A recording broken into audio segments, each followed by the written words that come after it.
আমাদের দ্বিতীয় অগ্রাধিকার হচ্ছে দুর্নীতির বিরুদ্ধে আমাদের লড়াই।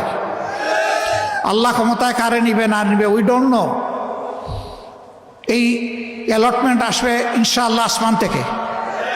আমরা বাংলাদেশের জনগণের রায় পেয়ে এই দেশ পরিচালনার দায়িত্ব পাই কিংবা না পাই, দুর্নীতি মাটিতে নেমে না আসা পর্যন্ত আমাদের লড়াই চলবে ইনশাআল্লাহ। আমরা থামবো না, কেউ আমাদেরকে থামাতে পারবে না।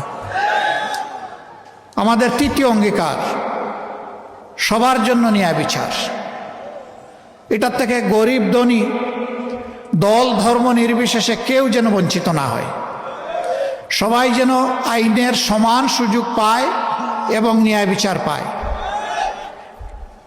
সামাজিক এই ন্যায় বিচার নিশ্চিত করা আমাদের চতুর্থ অগ্রাধিকার। আমরা আমাদের ভাঙ্গাচোরা অর্থনীতিকে পুনরায় আমরা গড়তে চাই এবং এইখানে আমরা আমূল পরিবর্তন চাই।